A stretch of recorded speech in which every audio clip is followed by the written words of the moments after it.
¿qué tal? ¿Cómo están? Saludos y bienvenidos a su canal. Vamos a continuar con un poco más de lo que es análisis de circuitos en DC.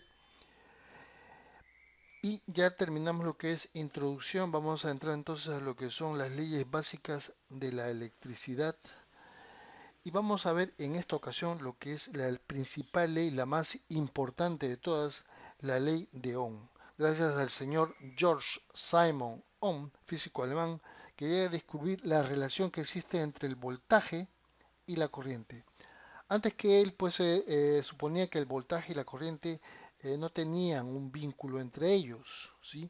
Gracias al esfuerzo de este señor, de Ohm, llega a encontrar esa relación, esa igualdad, gracias a algo que se llama resistencia.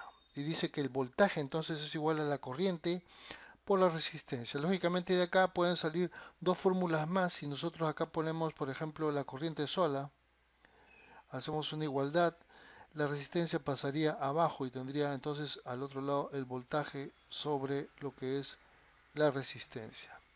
Si yo despejo ahora lo que es la resistencia de acá, la corriente pasaría abajo y tendría el voltaje sobre lo que es la corriente, ¿sí? Esa es la relación que nos sirve incluso para cuando trabajamos con AC y usamos fasores. Luego entonces la corriente, sabemos que la corriente está en unidades llamadas amperios y que corresponde a la cantidad de electrones que pasan en un determinado tiempo. Si tenemos un material en el cual hacemos un corte transversal imaginario, fíjense que esta línea es ese corte transversal imaginario, donde vamos a calcular la cantidad de electrones que pasan en un determinado tiempo. Eso correspondería entonces a decir lo siguiente: un ampere, ¿sí? Un ampere viene a ser igual a un coulomb por segundo. Recordad que el coulomb dijimos que era aproximadamente 6 trillones de electrones.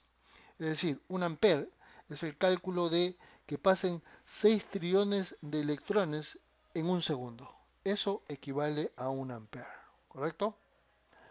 Luego, en la relación que encuentra Ohm, que es la resistencia, él dice que la resistencia va a determinar la cantidad de corriente que pase por el elemento. Esa resistencia posteriormente se calcula de la siguiente manera. Tenemos el material, tiene una longitud dada, donde acá L viene a ser la longitud, y está dividido por el área, ¿correcto? Esa área puede ser cuadrada, triangular, etcétera, ¿sí? Y además esta división se multiplica por ρ, que viene a ser la resistividad y que tiene que ver directamente con el tipo de material con que estamos trabajando. Si vemos acá la tabla, fíjense, la resistividad está en ohms por metro, ¿sí? En ohms por metro. Luego, por ejemplo, el cobre tiene 1.72 por 10 a la menos 8 ohms por metro. El que tiene menor resistividad es en la plata, fíjense, 1.64. Pero se usa el cobre generalmente porque es mucho más barato, no es más fácil de encontrar, ¿correcto? Luego tenemos también lo que son semiconductores, que están entre lo que son aislantes, como el papel, por ejemplo, la mica, el vidrio, ¿sí? Y lo que son conductores, ¿no? Como el plata, el cobre, etcétera, ¿correcto? Entonces, eh, la cosa funciona así.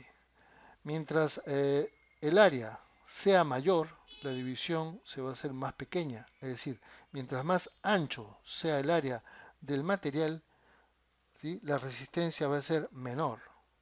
Y si la resistencia es menor, si ustedes ven acá, si la resistencia es menor, la corriente va a ser mayor, ¿sí? Ahora, si el área se hace más pequeña, esta división va a hacer que sea un número mayor. Al ser mayor, la resistencia va a ser mayor. Al ser mayor la resistencia, la corriente va a bajar, ¿sí? Luego también la longitud. Mientras más largo sea el conductor o material que vamos a emplear, ¿sí? Directamente proporcional va a ser la corriente, ¿sí? Ya que más largo va a ser que todo este señor de acá aumente y la resistencia sea mayor, con lo cual Al ser mayor la resistencia, ¿sí? Al subir este señor de acá, fíjense, este de acá sube, este señor sube, la corriente lógicamente va a ser menor. Y por lo contrario, si la longitud es más pequeña, ¿sí? La resistencia será más pequeña. Y si la resistencia es más pequeña, pues la corriente va a ser mayor, ¿sí? Eso es entonces la ley de Ohm y que sirve para muchas cosas y como gran base de toda la estructura de lo que viene a ser electricidad. Lo dejamos ahí y luego vamos a continuar. Nos vemos, cuídense, chau chau.